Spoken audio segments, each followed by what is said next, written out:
The emergency beacon cut through the static of deep space like a scream. Dr. Sarah Chun looked up from her medical reports aboard the research vessel Hippocrates, her coffee growing cold as the urgent signal filled the bridge with its rhythmic pulse. Captain Martinez frowned at his displays, fingers dancing across holographic controls. "It's coming from the Kepler 442 system," he announced, his voice carrying the weight of command. "That's supposed to be uninhabited space." Sarah set down her cup and moved to the communication station. The beacon's pattern was unlike anything in their databases. Not human, that much was certain. The frequency modulation spoke of alien technology, but the distress markers were universal: pain, fear, and the desperate hope for rescue that transcended species. "Captain, we have to respond," she said, already knowing his answer. The Hippocrates was a medical ship, part of the Terra Medical Corps' deep space relief program. They didn't ignore distress calls, no matter who sent them. "Agreed. Helm, set course for the signal's origin. Maximum burn." The ship's engines hummed to life, pushing them toward whatever waited in the darkness between stars. Sarah returned to her quarters to prepare. If someone was hurt badly enough to activate an emergency beacon in the middle of nowhere, they would need every medical miracle she could provide. 3 days later, they found the source. The ship hung dead in space like a broken cathedral. It was massive, easily 3 times the length of the Hippocrates, with sweeping organic curves that suggested it had been grown rather than built. Crystalline spires jutted from its hull at impossible angles, their surfaces dark and lifeless. The entire vessel radiated an aura of ancient power, even in its obviously damaged state. "My God," whispered Lieutenant Torres from the sensor station. "The energy readings are off the charts, even with main power down. What is this thing?" Captain Martinez studied the alien vessel with practiced eyes. "Whatever it is, it's been through hell. Look at those impact craters. This ship fought something big and lost." Sarah pressed closer to the view screen, medical instincts overriding her natural caution. "The beacon's still active. Someone's alive over there." "Barely," Torres added, checking his instruments. "I'm reading one life sign, but it's fading fast. Whatever's in there won't last much longer." The captain turned to Sarah. "Doctor, I know you've treated alien species before, but this is uncharted territory. We don't know anything about their biology, their technology, or their intentions." Sarah was already moving toward the door. "Then, we better find out fast. Give me a boarding pod ready." "I'm going over there." "Absolutely not. We'll bring whatever it is here for treatment." "Look at the size of that ship, Captain. Do you really think we can fit whatever built something that large through our airlocks? Besides, moving a critically injured patient is the worst thing we can do without knowing their physiology." Martinez knew she was right, but that didn't make him like it. "Fine, but you're taking a full security team. I'm taking Lieutenant Park and Medic Rodriguez. Too many people will just get in the way." An hour later, Sarah found herself drifting through the alien ship's corridors in her environmental suit, following the steady pulse of the distress beacon. The gravity generators were still partially functional, providing about half Earth normal. Emergency lighting cast everything in an eerie blue glow that made shadows dance at the edge of vision. The ship was beautiful, even in its damaged state. The walls were covered in intricate patterns that seemed to shift and flow when she wasn't looking directly at them. Crystalline formations sprouted from ceiling and floor, creating natural archways and chambers. It felt more like exploring an underground cavern than a starship. "This place is incredible," Rodriguez breathed over the comm. "It's like they grew it instead of building it." "Stay focused," Park warned from point position. "Beautiful or not, we don't know what's waiting for us." They followed the beacon's signal deeper into the ship, passing through vast chambers filled with dormant machinery. Some of it looked technological in the conventional sense, but much of it resembled living coral or crystalline formations. The boundary between biology and engineering had been completely erased. The beacon led them to what appeared to be the ship's central chamber. Sarah stopped at the entrance, her breath catching in her throat. The room was enormous, its ceiling lost in shadows above. And In the center, surrounded by flickering energy fields and pools of something that glowed like liquid starlight, lay the source of the distress call. It was a dragon. Not the mythical creatures from Earth's legends, but something close enough to make Sarah's hindbrain scream warnings about ancient predators. The being was easily 30 feet long, with scales that shifted color like oil on water. 6 legs ended in claws that could tear through starship armor, and massive wings were folded against its body. A long, serpentine neck supported a head crowned with crystalline horns that pulsed with faint bioluminescence. The creature was dying. Sarah could see it immediately, even without medical scans. Dark fluid leaked from dozens of wounds across its body. One wing hung at an unnatural angle, and several of the crystal horns were cracked or missing entirely. The dragon's breathing was labored, each exhale accompanied by a sound like distant thunder. "Jesus Christ," Park whispered. "It's beautiful." Rodriguez was already unpacking his medical scanner, his training overcoming his shock. "Doctor, the readings are strange. I'm detecting multiple organ systems, but they don't match any known biology. And there's some kind of energy matrix integrated into its nervous system." Sarah approached slowly, hands raised to show she meant no harm. The dragon's eyes opened as she drew near, massive orbs of swirling gold and silver that held an intelligence that made her shiver. This was no mere beast. This was a person as real and aware as any human. The dragon tried to lift its head as she approached, but the effort sent spasms of pain through its body. It spoke then, its voice a harmony of tones that bypassed her ears and spoke directly to her mind. "You are not of the Devourers. Small one, why do you answer the call of Zephyr once between stars?" Sarah felt tears running down her cheeks inside her helmet. The creature's mental voice carried layers of meaning her brain struggled to process. Pain, yes, but also resignation, curiosity, and something that might have been hope. "We heard your distress call," she said aloud, not knowing if it could understand human speech. "We're here to help." Help. The concept seemed to amuse the dragon. "I am Zephyr, last of the stellar hunters. I have fought the Devourers across 1,000 star systems. My ship is broken, my body fails, and the darkness between stars calls to me. What help can your small kind offer to one such as I?" "I'm a doctor," Sarah said simply. "I help people who are hurt." "You're hurt. That's enough." The dragon's eyes widened slightly. "A healer. I had not expected. Your species shows promise, small one. But I fear your efforts will be wasted. The Devourer's weapons carry death that goes beyond mere flesh wounds. My time grows short. Let me be the judge of that." Sarah turned to her team. "Rodriguez, start setting up the portable medical unit. Park, I need you to contact the ship.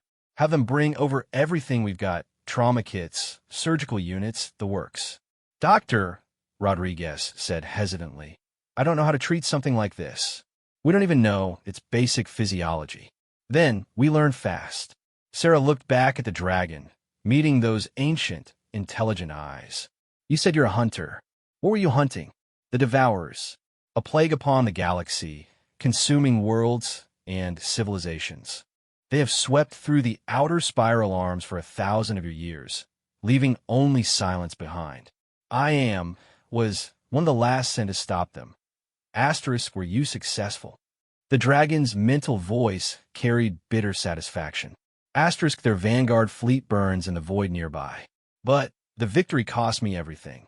My ship's weapons are spent, my crew long dead, and I lack the strength to return home with warning of what comes.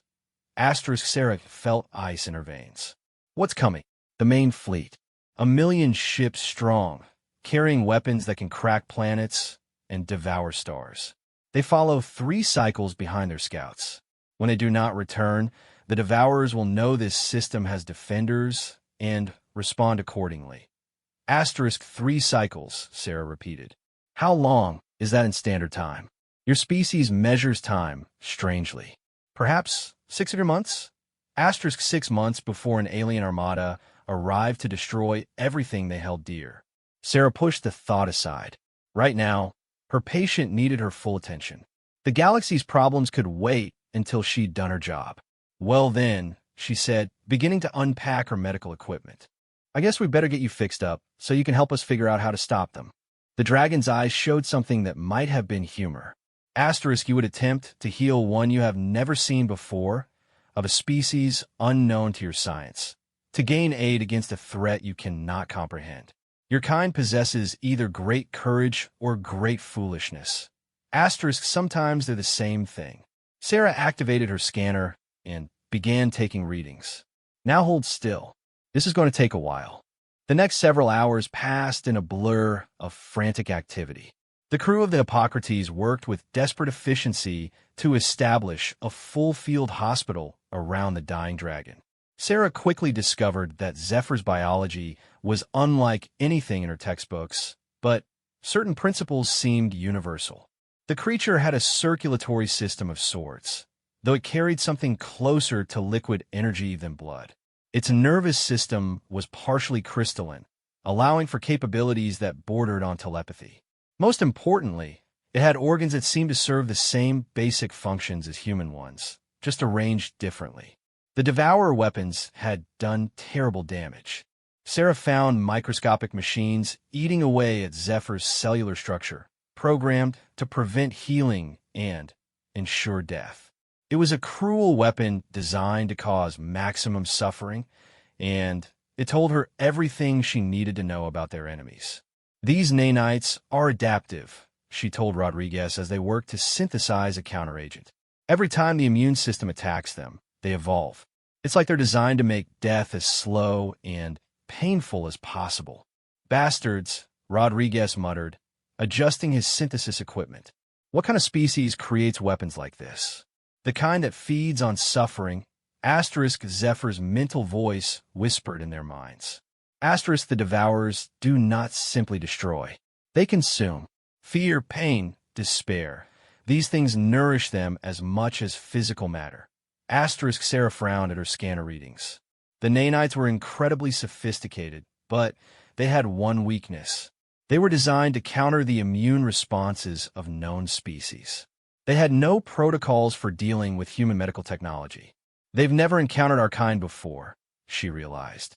The nanites don't know how to adapt to human medicine. Working around the clock, Sarah and her team began to turn the tide. The counteragent they developed broke down the alien nanites without harming Zephyr's own cells. Cellular regeneration accelerators, designed for human physiology, worked even better on the dragon's energy-based biology. Slowly, agonizingly, the massive creature began to heal. But the real breakthrough came when Sarah realized that Zephyr's crystalline neural structures could interface directly with human technology. The dragon's consciousness could literally merge with computer systems, sharing thoughts and memories as easily as humans shared words. This changes everything, she told Captain Martinez during one of her brief rest periods. He's not just intelligent. He's a living database of everything the Stellar Hunters knew about the Devourers. Their weapons, their tactics, their weaknesses. If we can save him, we might have a chance, Martinez finished. How's his condition? Stable, finally. The nanites are neutralized, and the major trauma is healing. But he's exhausted, both physically and mentally. He needs time to recover. Time we may not have. According to our deep space sensors, there's some kind of energy disturbance building at the edge of the system. Could be natural, could be something else. Sarah felt her blood chill. How long do we have? Unknown. Could be days, could be weeks. We need to be ready for anything. She nodded and returned to her patient. Zephyr was sleeping, his massive form finally, at peace for the first time since they'd found him. The dragon's breathing was steady now, and the color was returning to his scales. Sarah allowed herself a moment of satisfaction. She'd pulled off what should have been impossible, treating a completely alien patient with nothing but human medicine and determination. But as she checked his vital signs one more time, a new worry crept in her mind. Saving Zephyr was only the beginning. If his warnings were true, Earth and Her colonies faced a threat beyond anything they'd ever encountered. The Devourers were coming, and humanity had no idea what was waiting for them in the darkness between stars. The dragon's eyes opened slowly, focusing on her with renewed clarity. Asterisk, you have done something remarkable, small healer. I live when I should have died. Your species continues to surprise me. Asterisk, how do you feel? Weak but alive. The pain is manageable now. Asterisk, Zephyr attempted to sit up, his movement still careful, but no longer agonized. Asterisk, I am in your debt, Sarah-chan. The stellar hunters will remember this kindness. Asterisk, we're not done yet, Sarah said. You said the Devourers are coming. We need to know everything you can tell us about them. Their strengths, their weaknesses, anything that might help us defend ourselves. The dragon's expression grew somber. Asterisk, what I know may not be enough. The Devourers have consumed civilizations far more advanced than yours. But perhaps there's hope. Your species has shown me something I had not expected to find. Asterisk, what's that? The ability to heal what seems beyond healing. To find hope where others see only death. These are qualities the Devourers have never encountered. They may not know how to counter them. Asterisk, Sarah smiled, feeling a spark of hope kindle in her chest. Then, we better get started. We have a galaxy to save. Outside the alien ship's hull, the stars continued their ancient dance, unaware that the fate of countless worlds now rested on an unlikely alliance between a dying dragon and a human doctor who refused to let her patients give up hope. The War Council aboard the Hippocrates was unlike anything Captain Martinez had ever convened. Representatives from Earth Command attended via quantum link, their holographic forms flickering slightly in the converted cargo bay. Admiral Harrison's weathered face showed the strain of the past week as reports flooded in from across human space. Let me understand this correctly, Harrison said, his voice carrying across light years of space. A dying alien has warned us about an invasion fleet that could destroy every human world, and our only hope is to trust the word of a creature we've known for less than a month. Sarah stood beside Zephyr's mobile platform, a gravitic device that allowed the dragon to move through human-sized spaces without damaging the ship. The massive hunter's presence dominated the room, even in his weakened state, crystal horns occasionally pulsing with bioluminescent thought patterns. Admiral, with respect, you haven't seen what I've seen, Sarah replied. The wounds on his ship, the damage from Devourer weapons. This isn't a hoax or a trap. This is someone who fought a war and barely survived to warn us. Indeed, Asterisk Zephyr's mental voice touched the minds of everyone present, causing several officers to flinch. Asterisk, I understand your skepticism. In your position, I would demand proof as well. Asterisk, the dragon's consciousness reached out to the room's computer systems, interfacing directly with the holographic projectors. The space above their heads filled with a three-dimensional star map showing the local galactic arm. Red markers began appearing at various points. These are the worlds I personally witnessed falling to the Devourers, Asterisk Zephyr continued. Asterisk 47 civilizations, ranging from primitive, spacefaring species to star-spanning empires that had endured for millennia, all consumed in less than 2 centuries. Asterisk, the markers were scattered across thousands of light years, forming a rough advancing front that pointed directly toward human space. Harrison leaned forward, studying the tactical display. The pattern suggests a coordinated advance, he admitted reluctantly. But this could be fabricated data. How do we verify any of this? Lieutenant Torres looked up from his sensor station. Admiral, we're detecting gravitational anomalies at the edge of the system. Something big is moving out there, but it's still too far away to get clear readings. How big? Martinez asked. Impossible to say. The distortions suggest massive objects, but they could be natural phenomena. We won't know for certain until they get closer. Zephyr's scales darkened, color patterns rippling across his massive form. Asterisk, the Devourer Vanguard always sends scouts ahead of the main force. They will have detected the destruction of their fleet by now. What you're seeing are their reconnaissance ships. Asterisk, how many? Harrison demanded. Fewer than a dozen, most likely. They are careful, They learned long ago that rushing into unknown situations leads to unnecessary losses. They will study your defenses, catalog your capabilities, and report back to the main fleet. Asterisk. And how long before this main fleet arrives? Based on standard devourer tactics, perhaps 40 months. They will want detailed intelligence before committing their primary forces. Asterisk. The room fell silent as the implication sank in. For months to prepare for a war against an enemy that had destroyed dozens of advanced civilizations. It seemed impossible. Dr. Elizabeth Warren, head of xenobiology at the Colonial Institute, spoke up from her holographic projection. Zephyr, you mentioned that your people, the Stellar Hunters, fought these devourers for centuries. How did you match them? What technologies did you use? The dragon's expression grew melancholic. Asterisk. We were an old species, Dr. Warren. Our technology was based on the manipulation of stellar energies and the crystalline matrices you see in my neural structure. We could grow ships from living crystal, weapons that channeled the power of stars themselves. For a time, it was enough. Asterisk. What happened? We grew complacent. The devourers adapted faster than we anticipated. They began incorporating our own weapons into their arsenal, turning our strengths against us. By the time we realized our mistake, it was too late. The hunter worlds burned one by one.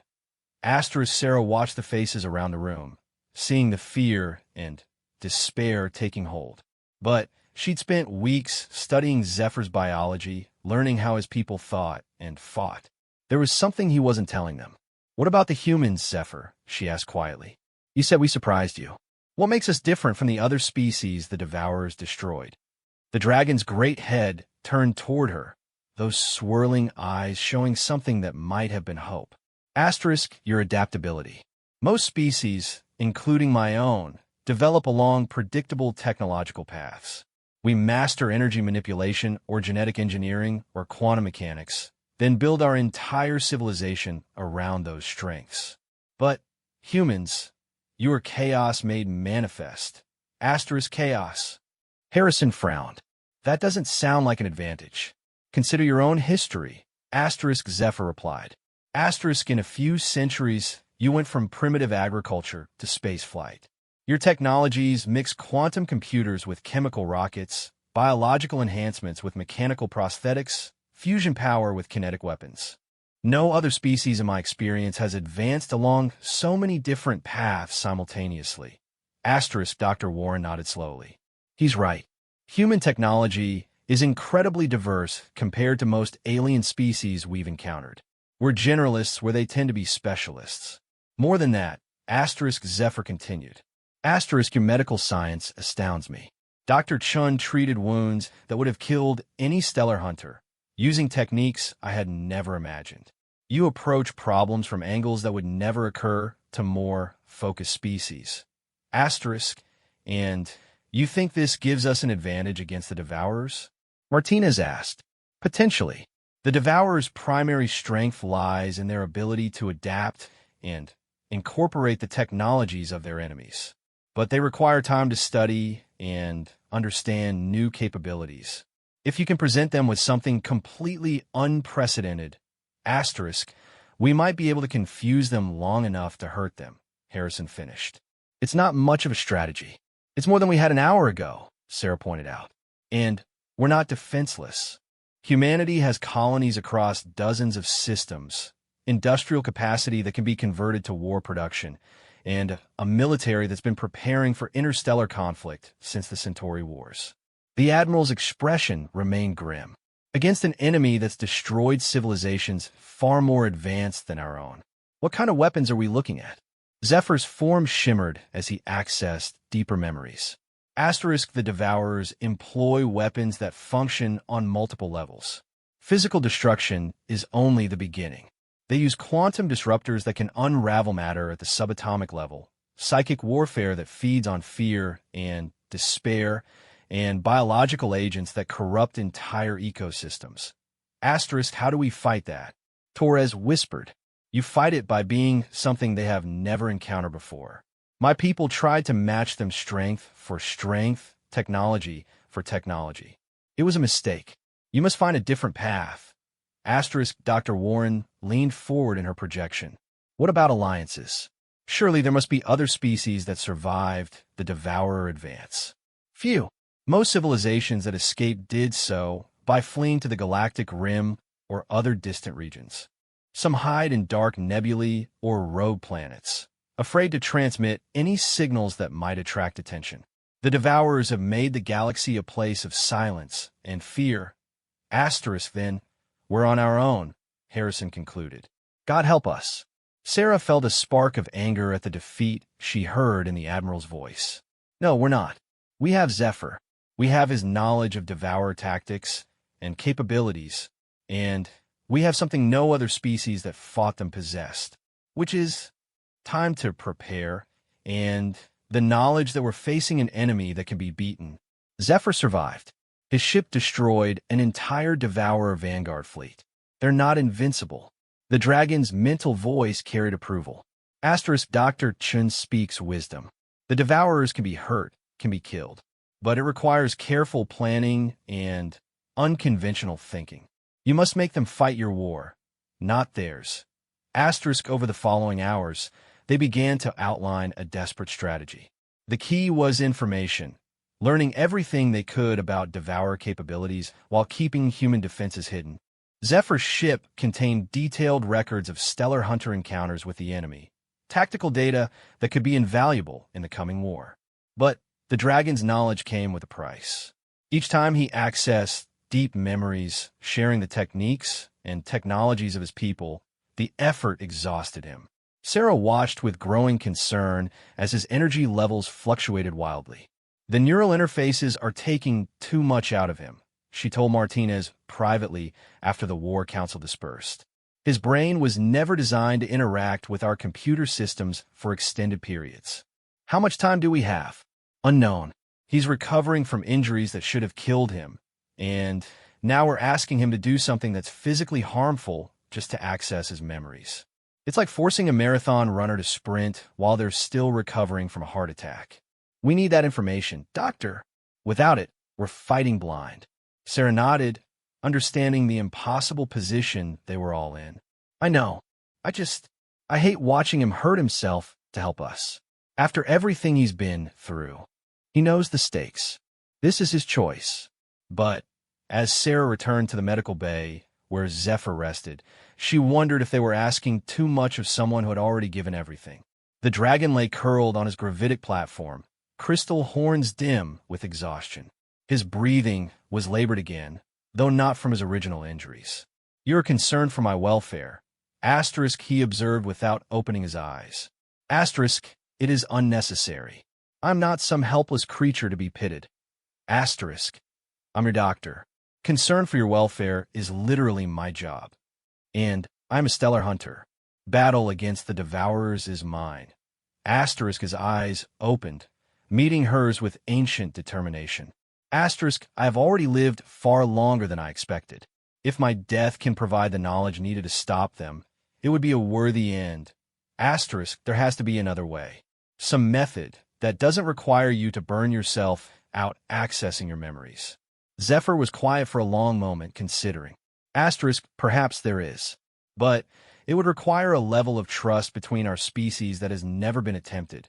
Asterisk, what do you mean? A neural link. A direct connection between your mind and mine, allowing you to access stellar hunter memories without the need for technological interfaces. But such a joining carries risks for both participants. Asterisk Sarah felt her heart race.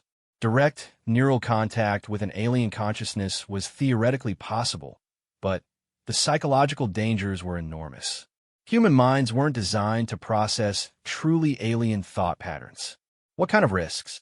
For me, the possibility of psychological contamination. Your thought patterns are so different from mine that extended contact could damage my sanity. For you, the risk is even greater. My memories span centuries and include experiences that would shatter most minds. The sights I have witnessed, the civilizations I have watched die. Asterisk, but it would work? You could share the information we need without harming yourself physically. Yes, but I would not ask such a thing of you. The danger is too great. Sarah was quiet for a long time, considering the alternatives. Without Zephyr's knowledge, humanity faced an enemy they couldn't hope to understand or defeat. With it, they at least had a chance. But the price? How long would the link need to last? Hours, perhaps days. The memories are vast and complex. Simply downloading them would not be enough. You would need to understand the context, the tactical thinking behind each decision. Asterisk, and there's no other way. None that would not kill me before the transfer was complete. Asterisk, Sarah nodded slowly. The choice was clear, even if it terrified her. Then we do it. When? You should consider this decision carefully, Dr. Chun. Once begun, the neural link cannot be safely interrupted. You would experience memories of war, of death, of entire species crying out as they were consumed. Many of the images will haunt you for the rest of your life. Asterisk, better haunted than dead, Sarah replied. Besides, someone has to do it, and I'm the one who's been working most closely with you. I understand your biology better than anyone. Very well, but first we must prepare. Your mind will need to be adjusted to handle alien memories. There are techniques that can help, mental disciplines that will protect your sanity during the transfer. Asterisk, over the next several days, Zephyr taught Sarah meditation methods developed by the stellar hunters over millennia of evolution. The techniques were unlike anything in human psychology, ways of compartmentalizing experience, of viewing memories as external data rather than personal experience. The process was exhausting.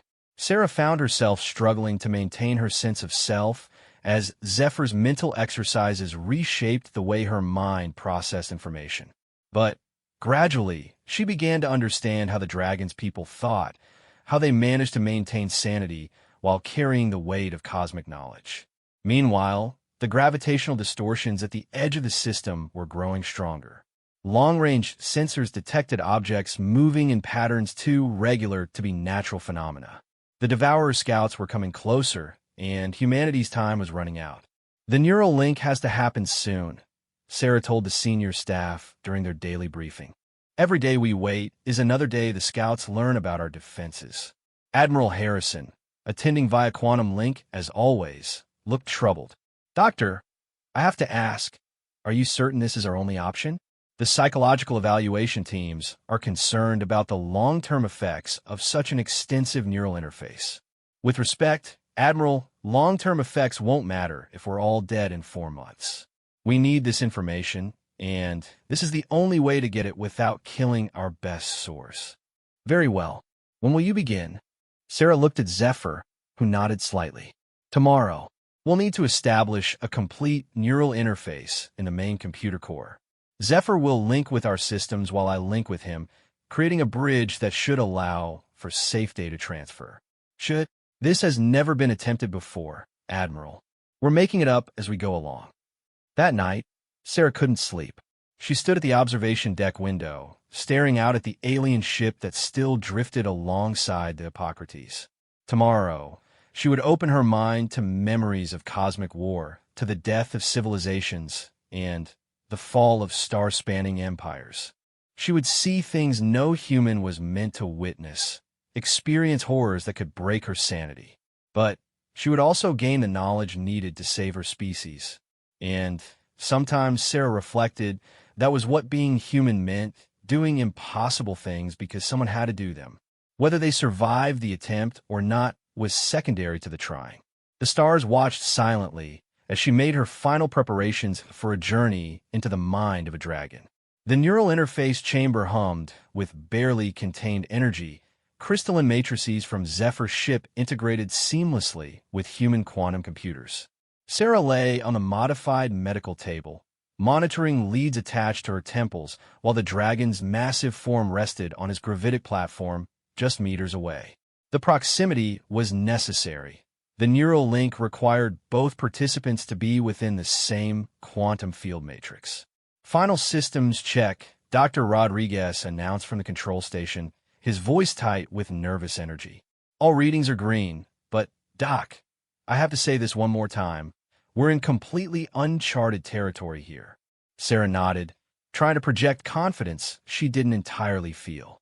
The mental conditioning Zephyr had taught her helped, but she was about to open her mind to memories that spanned centuries of cosmic warfare.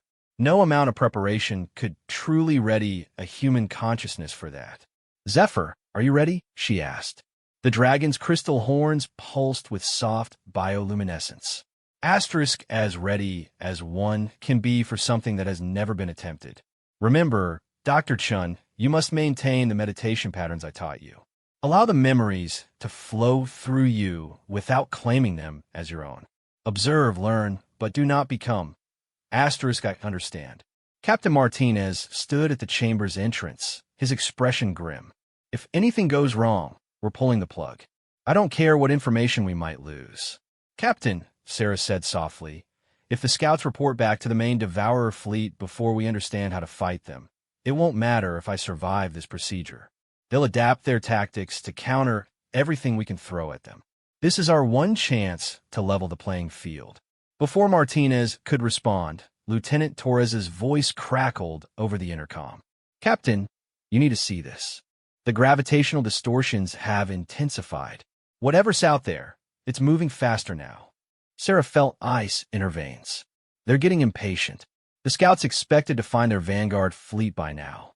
When they don't, they'll start investigating more aggressively.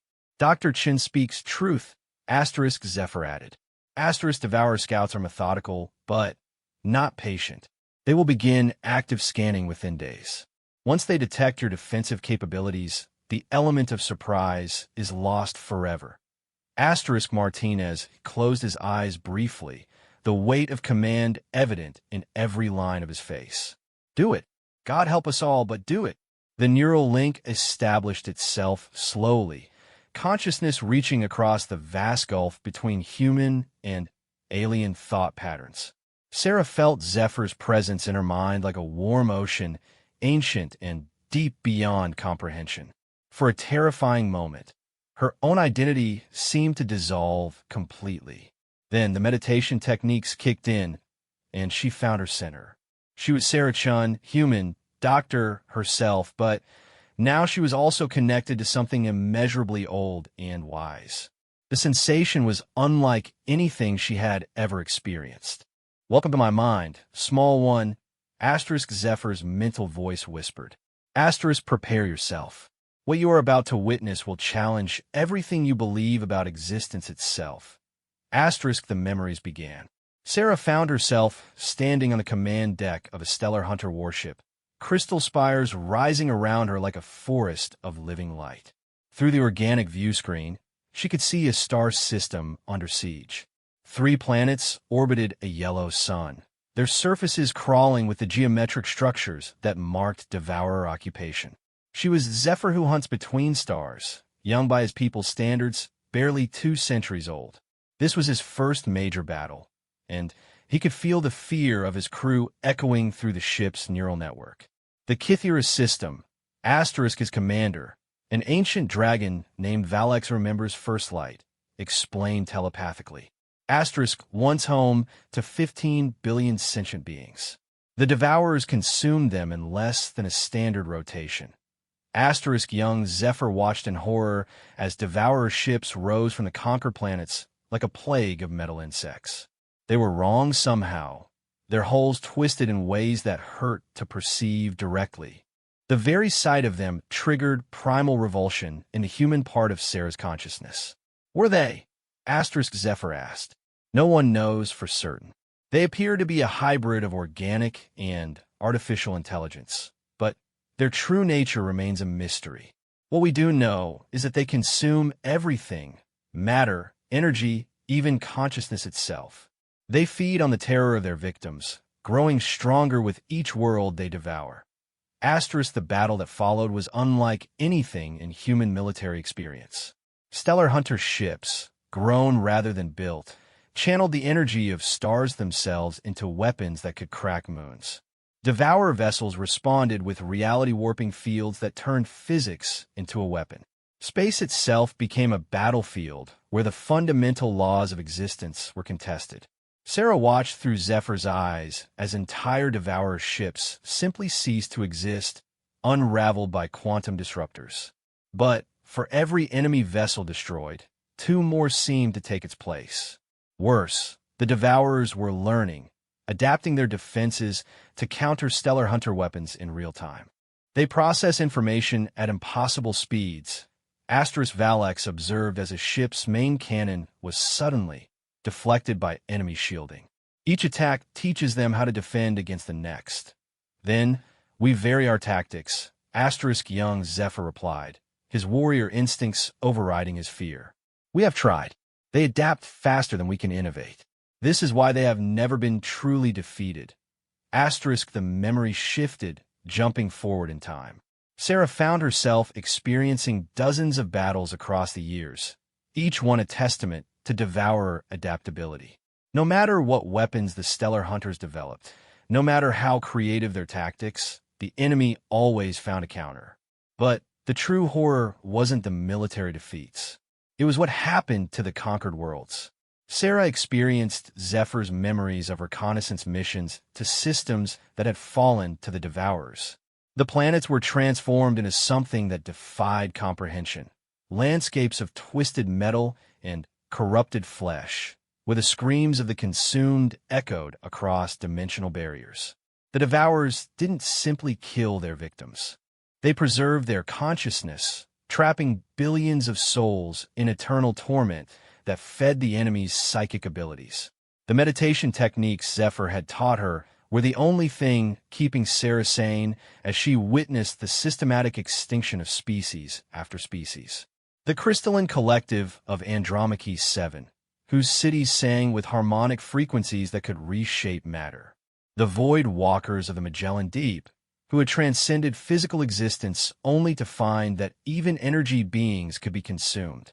The machine intelligences of Proxima Centauri, whose logical perfection proved inadequate against an enemy that fed on chaos itself. Each memory was a lesson in defeat, in the futility of conventional warfare against an enemy that turned strength into weakness. But as the memories continued, Sarah began to notice patterns that even Zephyr hadn't fully recognized. Wait, she said, her consciousness speaking directly to the dragon's ancient mind. Go back to the battle at Ross 128. Something's different there. The memory rewound, showing a desperate last stand by the remnants of the Stellar Hunter fleet. They were protecting an evacuation convoy, buying time for civilian transports to escape into hyperspace. It should have been a massacre. The Hunters were outnumbered 50-1. But the Devourers hesitated. They're confused, Sarah realized. They don't understand why you're fighting when you can't win. Their tactical algorithms don't account for sacrifice without strategic benefit. I had not considered that perspective, Zephyr admitted. We fought because it was our duty. The tactical situation was irrelevant. That's exactly my point. The Devourers optimize for efficiency. They can't comprehend actions that don't serve a logical purpose. What they see as irrational behavior creates gaps in their adaptive responses. The memory continued, showing how the Hunters' irrational tactics had allowed most of the convoy to escape. The Devourers had won the battle, but their victory was incomplete in a way that seemed to frustrate their collective intelligence. Show me more battles like this, Sarah requested. Times when the Hunters acted against tactical doctrine. As they moved through Zephyr's memories, a picture began to emerge.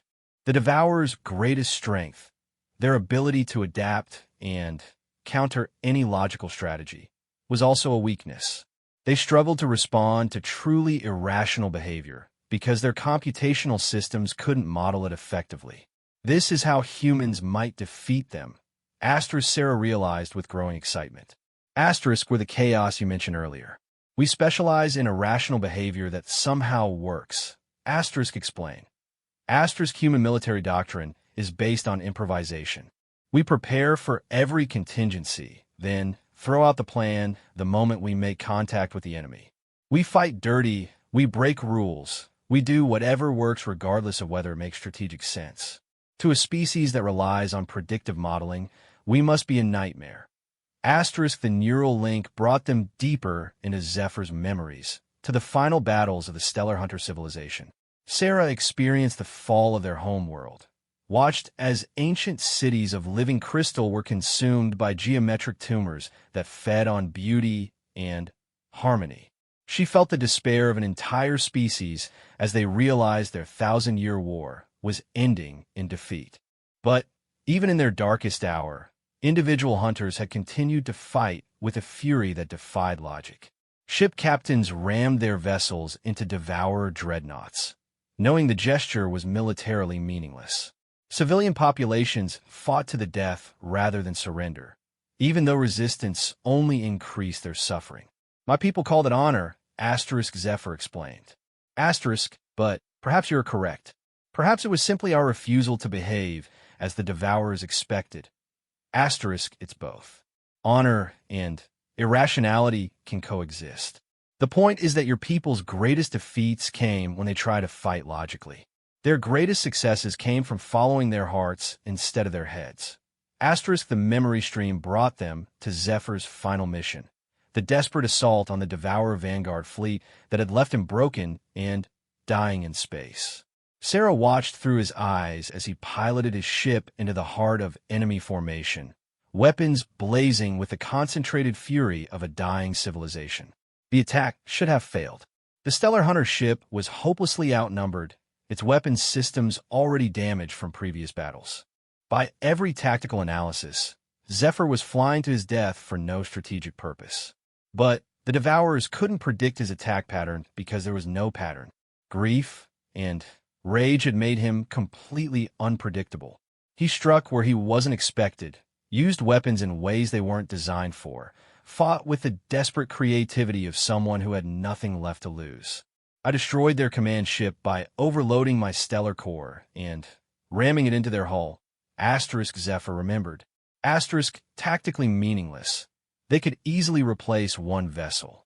But the blast disrupted their coordination algorithms, and the rest of my fleet was able to eliminate the Vanguard before they could adapt. Because you did something impossible. Something their computers couldn't model or predict. Sarah felt the pieces clicking together in her mind. This is how we fight them. Not with superior technology or better tactics, but with human unpredictability. We make ourselves impossible to model. The neural link had lasted for hours, but it felt like days. Sarah's consciousness had been stretched across centuries of memory, experiencing the rise and fall of galactic civilizations. When they finally began to disconnect, she felt like she was losing part of herself. You have done well, Dr. Chun, Zephyr said as the link dissolved. You have seen truths that took my people generations to learn. Your species may yet accomplish what we could not. Sarah opened her eyes in the neural interface chamber, immediately noticing the concerned faces of her colleagues. How long was I under? 6 hours, Rodriguez replied, checking her vital signs. Your brain activity was unlike anything I've ever seen. Are you all right? She tried to sit up, then thought better of it as the room spun around her. I'm different, changed, but I have what we need. She looked at Captain Martinez. I know how to fight them. How? By being human, by doing things that don't make sense, by fighting like humans instead of trying to be something we're not. Sarah's voice grew stronger as she found her confidence. The Devourers can adapt to any logical strategy, but they can't model true chaos. And if there's one thing humans excel at, it's organized chaos. Torres's voice crackled over the intercom again. Captain, the gravitational distortions just spiked. Whatever's out there, it's accelerating toward our position. Estimated arrival in 72 hours. Sarah struggled to her feet, supported by Rodriguez. Then, we better get started. We have 3 days to turn human military doctrine into something the Devourers have never seen before. And pray that it is enough, Zephyr added mentally. As the team dispersed to begin preparations, Sarah remained in the neural interface chamber with the dragon. The memories she'd absorbed would take time to fully process, but already she could feel new knowledge settling into her consciousness like sediment in still water. Thank you, she said simply. I know what that cost you. The cost was acceptable. You have given me something I had not dared hope for. the possibility that my people's sacrifice might not have been in vain. If humanity can succeed where we failed, then every stellar hunter who died fighting the Devourers will have contributed to their ultimate defeat. Asterisk, we won't let you down. I know you will not. I have seen the chaos of a human spirit, Dr. Chun. It is a beautiful, terrible thing. The Devourers will not know what to make of it. Asterisk, as Sarah left the chamber, her mind still reeling from the neural link, she carried within her the hopes of a dying dragon and the memories of 1,000 lost worlds. But, more importantly, she carried the knowledge that would transform humanity from prey into predator. The real war was about to begin. The emergency session of the Terran Defense Council convened within hours of Sarah's neural link with Zephyr. Military leaders from across human space attended via quantum entanglement communication, their holographic forms filling the council chamber aboard Luna Station. Admiral Harrison presided over the chaos as reports flooded in from deep space monitoring stations. The approaching objects have resolved on long-range sensors, Colonel Zhang announced from her post at Titan Defense Command. 12 vessels, each approximately 2 kilometers in length. Their design matches nothing in our databases. Devourer scouts, Sarah said with certainty, the alien memories still fresh in her mind. They're moving slowly, methodically, still gathering intelligence about our defenses. General Morrison, commanding the Mars Defense Grid, leaned forward in his projection. Dr. Chun, with respect, asking us to restructure our entire military doctrine based on the memories of a single alien is asking a lot. These new tactics you're proposing, they violate everything we know about effective warfare. Sarah had spent the past 48 hours working frantically with Zephyr to translate his experiences into practical human strategy. The neural link had given her access to centuries of tactical knowledge, but converting that into actionable intelligence was proving more difficult than expected. General, I understand your skepticism, but I've seen what conventional tactics accomplish against the Devourers. They adapt faster than any military force can adjust. The only way to beat them is to be so unpredictable that their computational systems can't model our behavior. You're talking about abandoning military discipline, Admiral Harrison interjected. Chaos on the battlefield gets people killed. Controlled chaos, Sarah corrected. The difference is crucial. We maintain our command structure and our objectives, but we execute them in ways that defy tactical logic. Think of it as jazz improvisation. There's an underlying structure, but the specific notes are improvised in response to the moment. Captain Martinez, attending from the Hippocrates, supported her arguments. Admirals, I've watched Dr. Chen work with our alien friend for weeks now. The tactical data she's extracted is unlike anything we've ever encountered. These Devourers have destroyed civilizations that were thousands of years ahead of us technologically. If conventional warfare worked against them, those civilizations would still exist. Fleet Admiral Foster, the ranking military officer in human space, studied the tactical displays with practiced eyes. What exactly are you proposing, Doctor? Sarah activated the holographic projector, filling the council chamber with three-dimensional representations of Devourer fleet movements from Zephyr's memories. The enemy's primary advantage is predictive modeling. They analyze our weapons, our tactics, our strategic thinking patterns, then develop counters faster than we can adapt. But their models depend on logical behavior. She highlighted several historical battles where Stellar Hunter forces had achieved tactical victories through seemingly suicidal actions. Every time the Hunters succeeded, it was because they did something the Devourer's computers couldn't anticipate. Ramming actions when retreat was possible. Diversionary attacks with no strategic value. Self-sacrifice to save forces that were already doomed. You're describing tactical failures, Morrison pointed out. Those actions might have confused the enemy, but they didn't win the war. Because the Stellar Hunters couldn't sustain that level of unpredictability. They were an ancient, rigid species bound by tradition and honor codes. But humans, Sarah smiled grimly. We specialize in breaking our own rules. Admiral Harrison frowned at the tactical displays. Even assuming your theory is correct, Implementing it would require fundamental changes to our entire command structure. We need to retrain every officer, redesign our weapon systems, rebuild our strategic doctrine from the ground up. The scouts will report back to their main fleet long before we could accomplish any of that. Not necessarily, Sarah replied. We don't need to change everything at once. We just need to be unpredictable enough to confuse their initial assessment. Once they've reported back with flawed data, we'll have months to implement broader changes before the main fleet arrives. Zephyr's massive form materialized in the council chamber via holographic projection, his presence immediately dominating the space. The Dragon's translator systems had finally been integrated with human communication networks, allowing him to participate directly in military planning. Dr. Chun speaks wisdom. Asterisk, his synthesized voice resonated through the chamber. Asterisk, the approaching scouts expect to find a typical spacefaring species, predictable weapons, logical tactics, comprehensible strategic thinking. If you can present them with something unprecedented, their initial reports will contain critical inaccuracies. Asterisk, what kind of inaccuracies? Foster asked. Underestimation of capabilities. Misunderstanding of human psychology. Flawed tactical projections based on incomplete data. The main fleet will arrive expecting to face an enemy that does not exist, giving you the element of surprise. Asterisk, Colonel Zhang looked skeptical. Assuming we could implement these chaos tactics, what's to stop the Devourers from adapting once they realize their mistakes? Sarah had anticipated this question. Time. The neural link showed me how their adaptive systems function. They need data points, multiple engagements to identify patterns and develop counters. If we can make every battle completely different from the last, we can stay ahead of their adaptation curve. For how long? Harrison demanded. Long enough to hurt them badly. Maybe long enough to win.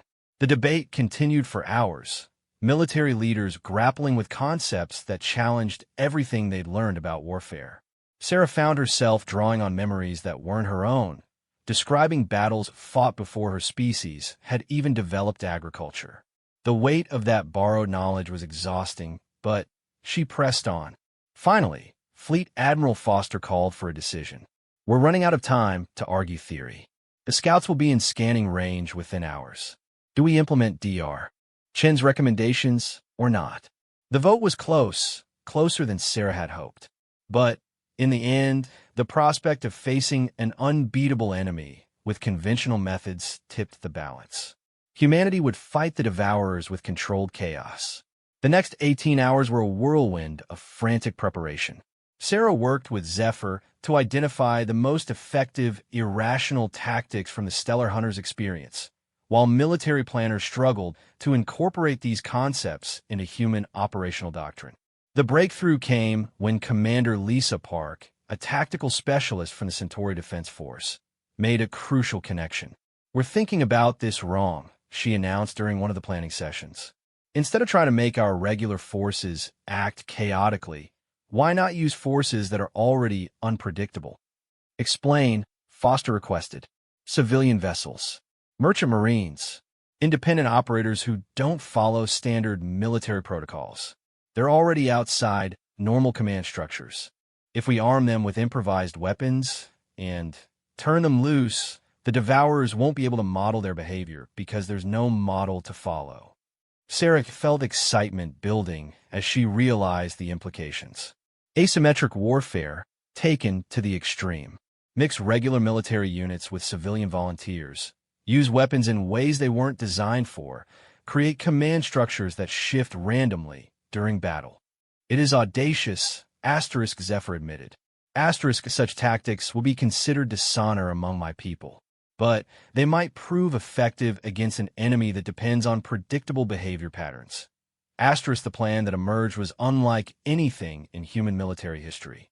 Regular fleet units would be mixed with hastily armed civilian vessels.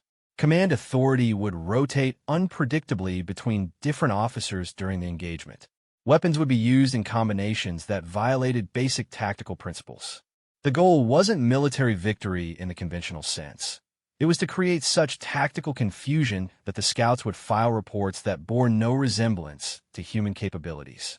When the Devourer scouts finally arrived, they found something that defied every model in their vast databases.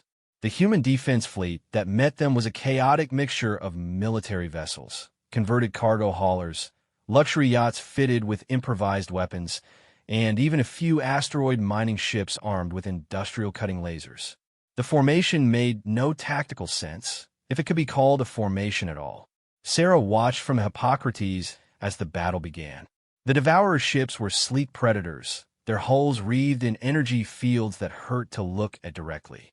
They moved with precise coordination, their attack patterns flowing like water around the scattered human fleet. Then, the chaos began. A luxury yacht, the Fortunate Son, suddenly accelerated directly toward the nearest scout ship while broadcasting classical music at maximum volume. Its improvised missile pods fired in seemingly random directions, creating a cloud of ordnance that had no apparent tactical purpose. The Devourer ship attempted to model the yacht's behavior, its adaptive systems analyzing the attack pattern for logical elements. Finding none, it defaulted to standard defensive protocols, just as the yacht's pilot executed a random course change that brought it through a gap in the enemy's point defense grid. The collision should have been devastating to both vessels. Instead, the yacht's heavily modified cargo bay released its load, not explosives, but industrial adhesive foam that expanded rapidly in vacuum. The scout ship found itself partially enveloped in hardening polymer, its sensors clouded, and its mobility reduced.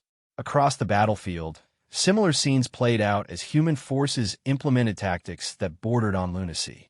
A converted cargo hauler used its magnetic crane to grab a piece of space debris and hurl it at an enemy ship. A squadron of fighters broke formation in the middle of an attack run to form a conga line. A military destroyer fired its main guns at empty space, the shots apparently missing by thousands of kilometers, until the delayed fuse rounds detonated in a pattern that herded an enemy ship into an asteroid field. The Devourer's adaptive systems struggled to process what they were witnessing. Every time they identified a pattern and developed a counter, the humans would shift to a completely different approach. Their computational models, designed to process logical military behavior, crashed repeatedly when faced with tactics that seemed to serve no strategic purpose. They are confused, Zephyr observed, monitoring the enemy communications that his ship's systems could intercept. Their command algorithms are generating error reports faster than they can be processed. This level of tactical incoherence is outside their experience. The battle raged for 6 hours, neither side achieving decisive victory.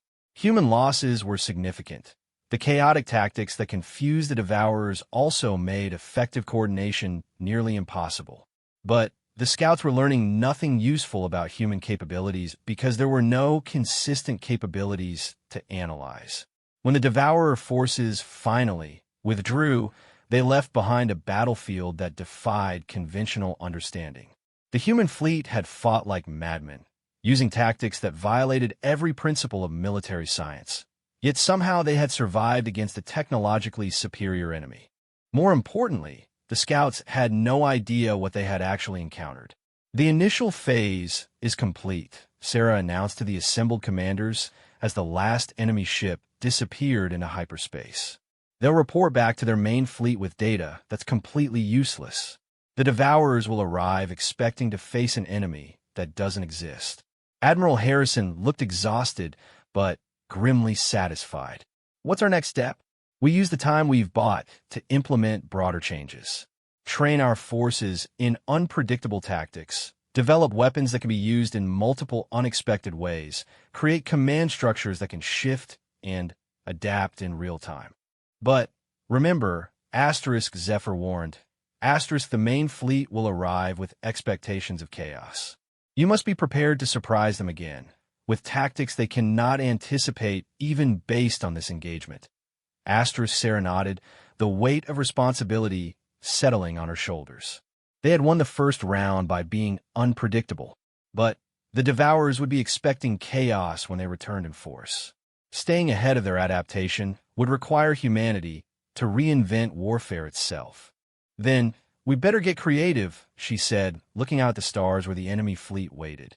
We have 4 months to become something the galaxy has never seen before. The real test was yet to come.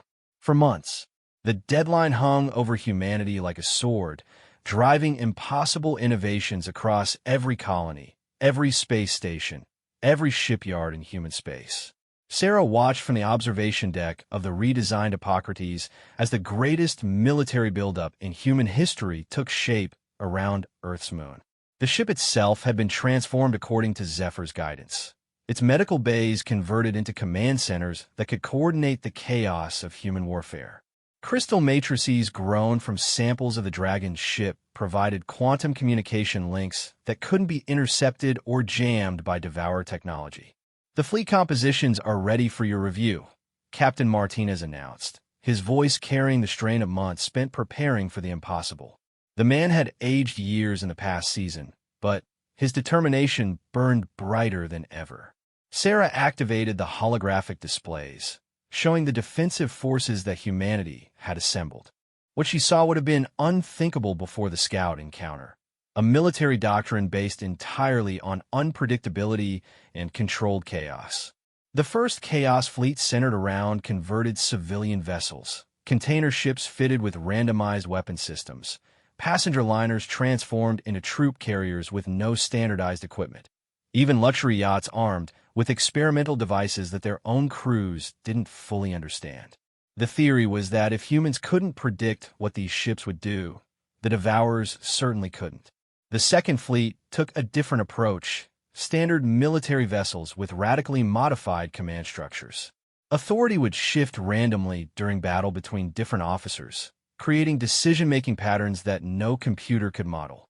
Weapons had been modified to fire in combinations that violated basic physics, powered by jury-rigged systems that operated at theoretical maximums. Most audacious was the Third Fleet. Entirely automated ships, controlled by artificial intelligences that had been deliberately programmed with contradictory directives. The AIs were ordered to protect humanity while also being given missions that made protection impossible, creating electronic nervous breakdowns that manifested as completely unpredictable behavior patterns. It is magnificent in its madness, Zephyr observed, his mental voice carrying what Sarah had learned to recognize as admiration. The dragon had recovered fully from his injuries, his massive form now augmented with human medical technology that enhanced his natural abilities.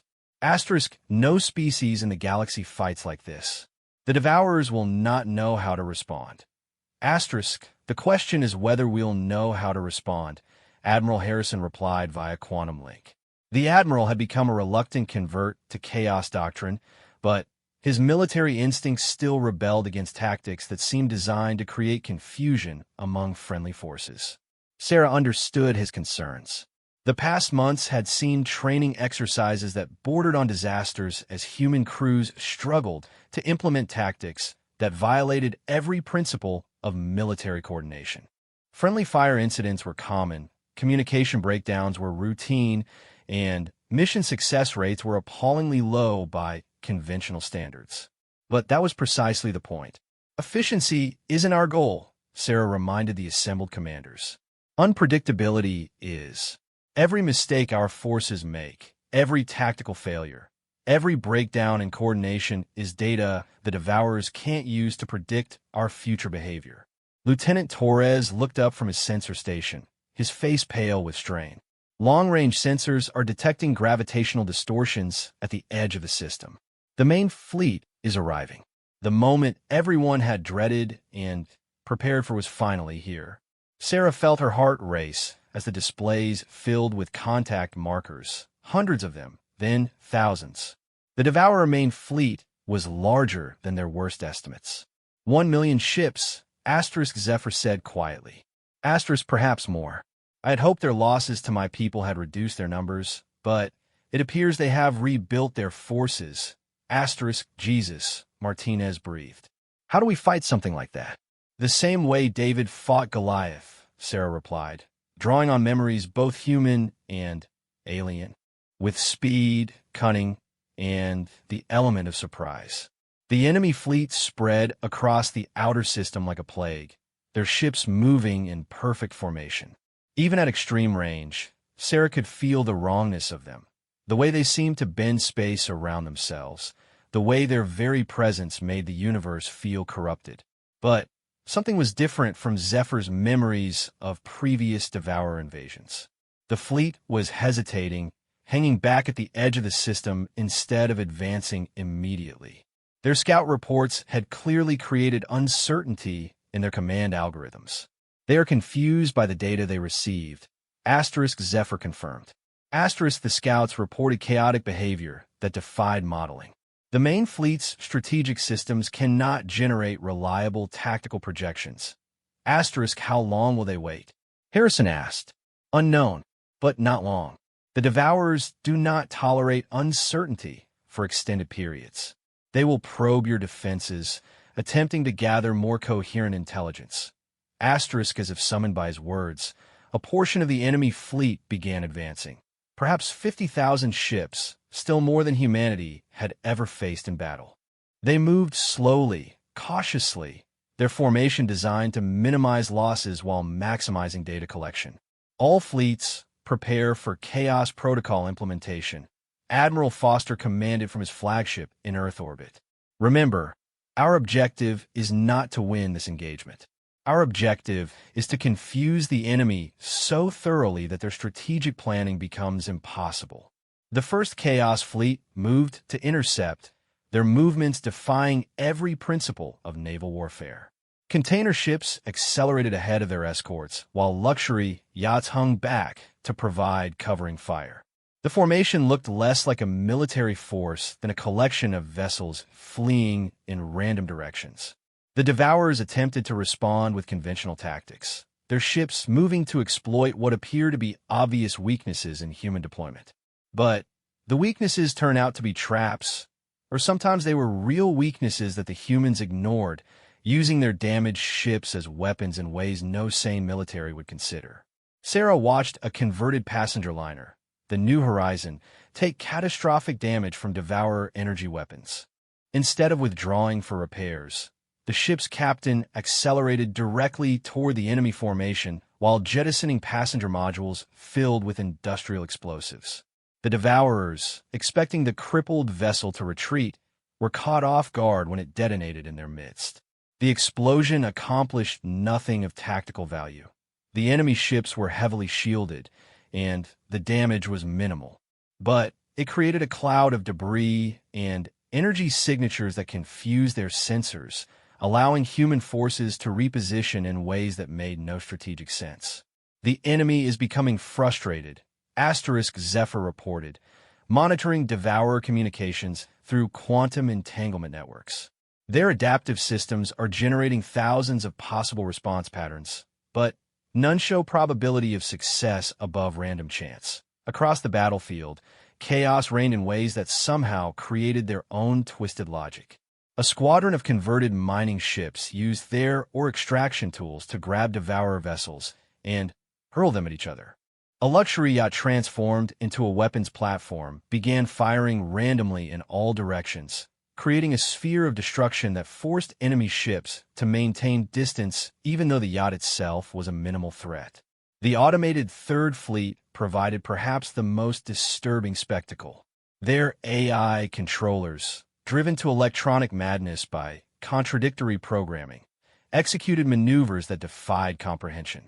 Ships would suddenly reverse course in the middle of an attack run, begin firing at empty space, or attempt to dock with enemy vessels using civilian greeting protocols. The Devourer's adaptive systems, designed to identify patterns and exploit weaknesses, crashed repeatedly when faced with behavior that had no patterns to identify. Their quantum computers, capable of processing the tactical doctrines of 1,000 civilizations, ground to a halt when confronted with tactics that served no discernible purpose. But the real masterstroke came when Admiral Foster implemented the final element of Chaos Doctrine, command structure randomization in real time. All vessels, Authority Transfer Protocol 7 is now in effect, he announced across all channels. Command authority transfers to Merchant Captain Elena Rodriguez of the converted freighter Lucky Strike. The shift was jarring even for human forces who had trained for it. Rodriguez, a cargo hauler captain with no military experience beyond the past 4 months, suddenly found herself commanding the entire human fleet. Her decisions, based on merchant marine experience and pure intuition, defied every principle of military command. "All ships, form up on me," she ordered. "We're going to ram their flagship." It was the kind of order no military commander would give, a suicide mission with no tactical benefit. But that was precisely what made it effective. The Devourers, expecting logical military responses, were completely unprepared for an entire fleet to execute a massed ramming attack led by a cargo ship. The Lucky Strike led the charge, its improvised armor gleaming in the light of distant stars. Around it, hundreds of human vessels followed in a formation that resembled a medieval cavalry charge more than a modern space battle. The Devourer flagship, a massive construct that dwarfed even the largest human ships, attempted to respond with point defense systems designed to stop conventional attacks. But human vessels weren't behaving conventionally. They wove and dodged in patterns that made targeting impossible, used their own damaged sections as shields, and fired weapons that had been deliberately miscalibrated to create unpredictable effects. "It is working," Zephyr said with something approaching awe. The enemy's command structure is experiencing cascade failures. They cannot process the level of tactical incoherence you are displaying. The ramming attack achieved something unprecedented in galactic warfare. It forced the Devourer fleet to retreat, not through superior firepower or better tactics, but through sheer confusion. The enemy ships pulled back toward the edge of the system, their command algorithms refusing to engage an enemy they couldn't understand. But the victory came at a terrible cost. Nearly half of the human fleet had been destroyed or crippled, and the survivors were scattered across the system. Worse, the main Devourer force was still intact, waiting at the edge of the system while their quantum computers analyzed the engagement data. "They'll figure it out eventually," Sarah warned the jubilant human commanders. "The Devourers learn from every engagement. Next time, they'll be prepared for chaos tactics." "Perhaps," Zephyr said thoughtfully. But consider what you have accomplished. For the first time in recorded history, a Devourer fleet has withdrawn from a system containing inhabited worlds. You have proven that they can be confused, can be frustrated, can be made to doubt their own superiority. Admiral Harrison's expression was grim. "The question is whether we can do it again. They'll be expecting chaos next time." Sarah smiled, the weight of borrowed memories combining with purely human determination. "Then we'll have to give them something even more unexpected. Order within chaos, logic within madness, strategies that make perfect sense right up until they completely don't." She looked out at the stars where the enemy fleet waited, their ships forming geometric patterns that hurt to perceive directly. Humanity had bought time with blood and courage and stubborn refusal to behave logically. Now they had to use that time to evolve once again. "The next phase of warfare isn't chaos versus order," she announced to the assembled commanders. "It's controlled chaos versus adaptive systems. And if there's one thing humans excel at, it's changing the rules of the game just when everyone thinks they understand it. Your species continues to astonish me," Zephyr said privately. "In all my centuries of war against the Devourers, I never imagined victory could be achieved through tactical madness. Perhaps there is hope for the galaxy after all." "There's always hope," Sarah replied, watching as human ships regrouped in formations that made no military sense, but somehow felt right. Sometimes you just have to be crazy enough to find it. The Devourer fleet hung at the edge of the system like a storm cloud, their quantum computers working frantically to develop new models for human behavior. But in the depths of space, surrounded by the wreckage of impossible battles and the survivors of tactics that shouldn't work, humanity prepared to rewrite the rules of war once again. The galaxy had never seen anything like them. The Devourers were about to learn why that might be their greatest weakness. As Sarah returned to her duties, preparing for the next phase of an impossible war, she carried within her the memories of 1,000 fallen civilizations and the determination of a species that specialized in doing the impossible. The dragon hunter who had resigned himself to death now flew again, not alone, but alongside a race that had learned to turn madness itself into a weapon.